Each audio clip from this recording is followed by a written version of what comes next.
yesterday, but I had a prior commitment. But just as we reach the 20-game mark here, just want to be available to answer any questions that you have. I'd open it by saying, obviously, as we sit here today, we're not where we want to be or where we envision to be. Obviously, we've underperformed to this point, and I take full responsibility. I'm in charge of the hockey department.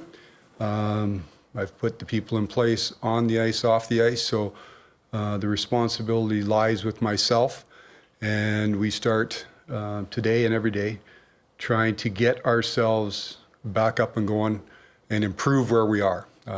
There's lots of areas that we need to improve upon, and my job is working with Craig and the coaching staff and our players to get us back going and playing to a level that I believe we're capable of playing. And that was sort of the focus here the last couple of days, and as we go into tonight and beyond. So with that, fire away with any questions you got. Brad, what is the biggest areas you see in need of improvement? Well, there's lots, Mark, right? Like, I think as we sit here today, our record is indicative of how we've played. Sometimes you have a record, you look at each game, and obviously the results we're in the results business, but there's nights that you play well and lose. There's nights that you just score more than the opponent, right? But you haven't played well. I think far too often we haven't, even in games that we've won, we haven't won the game. Sometimes we've scored more goals. So I look at it really in a couple of areas in particular. We just got to play a more connected game, starting defensively. We've given up too much, and that's on our whole group, from our goaltending right through our whole group. We've given up too much defensively. That wasn't this team last year, right? So we've given up too much defensively. We're not playing connected. And when I talk about connected, it's on both sides of the puck, right? Generating offense. We've scored goals, but to me, we haven't done the things that you need to do to generate offense on a regular basis. Conversely, we haven't done the things that you need to do collectively as a group to prevent the other team from scoring. So number one, it's getting back to being a connected group. I think the inconsistency of effort in some cases, and there's a lot of nights I don't question the effort, but there's been some inconsistencies there. And then the enthusiasm of our group. I think when you go through a difficult time, it's easy to, everybody that you feel a little bit tight. We need to get that enthusiasm back in our group. Why is the group, even there's injuries now, but whether it's unwilling or unable, why has the group not been able to grasp the concepts, the way that you see the game to be played, the way the coach sees the game to be played? Yeah, good question. First of all, injuries. Yeah, we're going through injuries, but you know what? Everybody goes through injuries. So you look around the league. There's good teams that have injuries. So to me, that's a losing mentality. You lose. You certainly.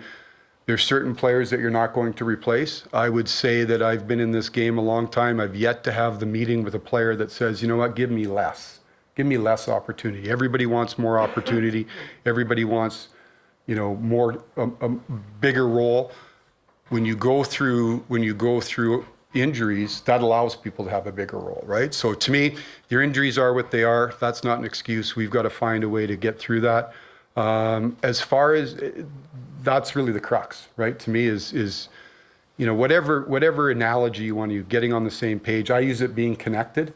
I believe fully in Craig and his messaging.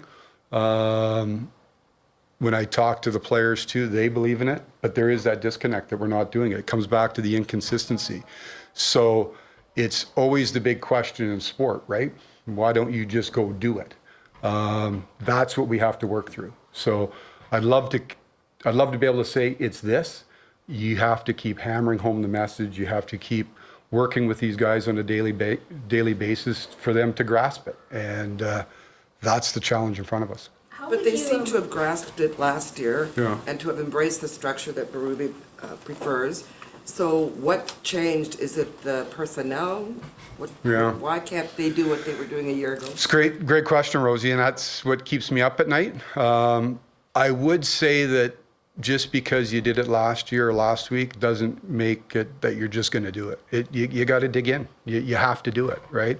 If I look at one of the things I talked about just earlier was, you know, how we played last year. We'd give up zone time, and we'd give up, it just sort of talking a little bit technical, we'd give up zone time, we'd give maybe some shots. What we didn't give up was a lot of stuff inside, right? Like we kept things away from our net.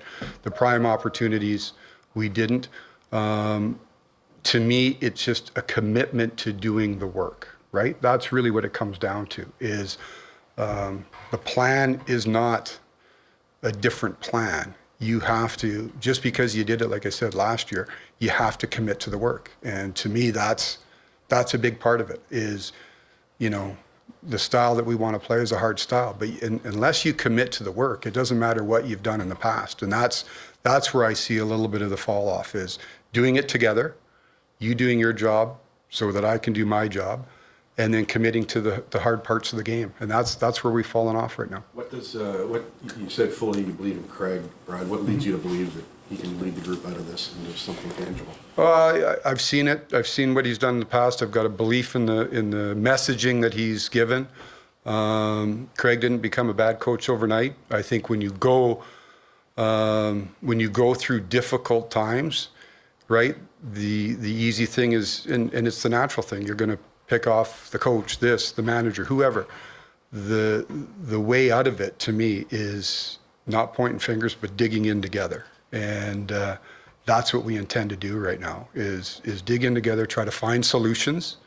And but Craig and his staff are working hard at it, and I support and have all the faith in the world in them. You mentioned the new guys. I'm sorry, you mentioned being responsible for the lineup. Now, what's your assessment of the new guys you brought in? Well, the new guys, I think they would tell you, and I'm not here to start singling out people, but I think there's a different level that they can get to, right? If you would have said at the beginning of the year and pick out a large majority of our roster, right? If we were sitting here in September and said, okay, we get to the 20 game mark, this is what my game should look like, I think probably all of them would say it's under where the expectation is, or our expectation or their expectation is. So they need to be better. We've got to help them give them a path to be better. We've got to continue to work with them to be better. But certainly the expectation is they can and will be better. How much longer patience do you have with this group before you look to make moves? And how much are your hands tied by the fact that you know, a lack of draft capital in any kind of trade? Yeah, you know what, Mike? You're always looking to make your team better, right? Regardless of where your team's at. So there's not one path that you say, okay, today I'm going to ship out 5 guys. The reality in the business is you're not trading your way out of problems. Whether we were sitting where we are today, whether we were sitting where we were last year, the job of the manager's job and my staff's job is always looking at ways that we can be better. So that doesn't change. You have to have patience in this job, but patience doesn't mean that patience isn't inactivity either, right? You're always looking at ways, if there's ways that we can make our team better, and you can use any cliche you want at this point, right? So we always look at those opportunities if they're out there. So we continue to do that, but the majority of the problems we have need to be solved within that group. You're not airlifting in 15 new people tonight. This is the group we've got. The job of all of us is to maximize the people that you got and get them to play at the highest level that they can. Do you feel like this team has established an identity, or is that maybe part of the disconnect that you're talking about? 100%. I think there's been too much vanilla with our team. And that's a big part of what you try to establish your team is what it's going to look like on a nightly basis, right? When you're going well, you have a really good indication. There's going to be good nights and bad nights, but you have a pretty good idea how it's going to look like from night to night. A large part of the frustration is you don't know how it's going to look like, right? It's been in spurts, it's been in periods, it's been within periods. I think you can count on one hand how many full, complete games we've had. So that's a big part of it, is going back to how do we want to look like, and trying to get to look like that on a more consistent basis. Before this season began, there was talk of Stanley Cup. From what you've seen through 19 games here, has the expectations for this season, have they changed? No, the expectations aren't changing. Our expectation is getting our players playing at a high level, right? So we're not worried about anything other than the next day, right? That's really what you're looking at. You have expectations that of where you want to see your team at the end of the day. But right now, it's getting our team to playing to the level that they're capable of. So when you're like this, there's lots of holes in the game, right? There's lots of areas that you need to improve upon. Before we start worrying about expectations, it's getting the individuals and the team to get to the level that they're capable of playing at, and that's the focus. Nothing more than that. How is the team approaching the Tanev injury, and when are you hoping he might be ready to return? How is the team approaching the Tanev injury, and when are you hoping he might be available to? Yeah, Mark, I and that's not to be cute. I don't have timelines on a lot of the guys. Like we're and I know we sometimes get criticized of saying we're being gray with return dates. Probably know a little bit more in the next week or so, and Chris, in terms of clarifying a little bit more of a clear return date. We miss Chris. At the end of the day, the reality is it's hard to replace top people, right? Now it comes back to what I said earlier. Is everybody goes through injuries. I'm not going to sit up here and make any excuses. We've got other people that need to step in and fill those roles. But the reality is when you miss top people, those are big shoes to fill. So we miss Chris, but it's an opportunity for somebody else to dig in. Any clarity on Austin? Or? He's coming along, Chris. He skated this morning. Again, we've listed him as day-to-day. Obviously not going to play tonight. I would suspect Thursday is probably not a possibility. Probably after Thursday, at least we get a little bit better sense of how things are responding. I don't anticipate too long, but probably Tuesday and Thursday are out of the question at this point. Is there an area of the roster that you're looking to improve? Jonah, you look at all of them, right? You look at that's pretty general statement, right? If I break down the roster right now, and really from the goaltending part out, that's an area that we want to stabilize. Obviously, Joe wasn't with us at the beginning of the year. We've gotten Joe back. As we've gotten Joe back, Anthony's gotten injured. So our hope is that we can get back, get Anthony healthy and get our tandem back to try to stabilize that. We've talked about Chris's injury. Our defense, I think that's an area that when I talked a little bit earlier about defensively, I don't just pin that on our defense. To me, that's more of a team aspect, but sure, our defense shares in that. An area of getting out of our end a little bit easier, moving pucks is an area that we look at, but you're consistently and constantly looking at ways to improve your team. And like I said, it's a motherhood statement, but we'll continue to look at that at all positions. With all the center injuries, do you have any regrets or want to do over on how the David Camp situation played out? Regrets in terms of? Well, maybe he would be helpful right now. Yeah, David didn't want to play in with the Marlies, right? So he left the team, made it clear to us that he wanted a new start. Worked with David on different opportunities to see if there was a trade for him. At that point in time, he decided that a fresh start and moving on was what he wanted, and so we wish him all the best. We're going through a little bit of injury issue at the center position right now. I look at the other way. It's an opportunity for Jacob Quillen to come in. We see what we've got there. I think when you go through injuries, you can look at it two ways. Nobody wants to go through them, but at the end of the day, you're going to have them, especially in a season like this where you're condensed. So you can't there's zero excuses being made. I look at the other way as it's a real opportunity to see the resilience of your group. And, people are going to be given more opportunity. Like I said earlier, everybody's looking for more opportunity.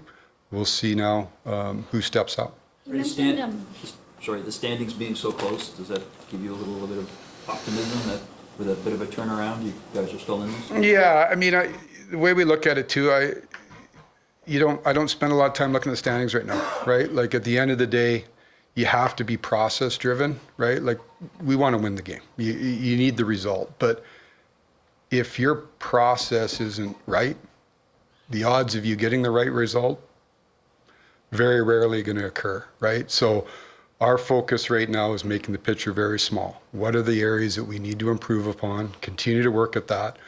Once your process gets right, once your game starts to get right, then you can start focusing on where things are in the standings. Certainly, we're aware of what's going on around the league. It's tight, and we've seen it. This is as tight and as competitive as I remember the league being, but it's kind of inconsequential if you're not getting you can't expect everybody else to lose, so you stay afloat. You got to get your game right. So that's where our focus is. Are you willing to give up future assets in trades, draft picks, prospects? Yeah, I'm not going to get into all sorts of speculation, right? So there's ways to make our team better. We're not going to just go panic and start throwing things overboard just to do something, right? If there's a way that we can make our team better. But again, where we're at right now, you could bring in certain players. If we're playing the way we're playing, it's not so much an individual thing as much as it's a team thing right now. So put anybody in the uniform and playing the way we're playing, we're probably going to have the same result. So number one, get the group stabilized, figure out the areas, and as we've talked about, the areas that we've talked about and identified that we can be better in. But as far as looking at the market, Jonas, it's stuff we do every day. That doesn't change, regardless of where you are in the standings. What did you see from Anthony Stolarz before the injury in terms of how he played? How he got injured? No, how do you, his game up into the injury? What did you see from him? I thought Anthony had a real strong start. I think there was games early in the year that we got points for. It comes back to we had more goals at the end of the night. We didn't outplay the opponent, right? I look at that as we got 2 points, but we didn't win the game, if that makes any sense. So I thought he was responsible for giving us some points early. I think then, as we were a little bit concerned about when Joe wasn't here, I think the workload caught up to him. I think that he'd be the first to tell you his game dropped a little bit. I think it's tied a little bit into the number of starts he had, right? So our hope is that we get Anthony healthy. Got all the faith in the world in Anthony. Glad to see Joe back there. They're a big part of our team, the tandem together and how they play off each other. So I think his start was kept us afloat in some games. And then, like our team, there's some areas that you need to improve upon. You mentioned just patience in terms of. Sorry? So you mentioned patience in terms of like making trades or tinkering with the roster, but in terms of whether you'd have to consider a coaching change, like how much patience do you have there? Yeah, I've got all the faith in our coach right now. So I don't look at that as the issue. Listen, when you go through things like this, understandably, everything gets talked about and looked about. My job right now is to support our coach, support his message, and support our group, right? And push the group. Thanks. Okay, thanks everyone. Thank you.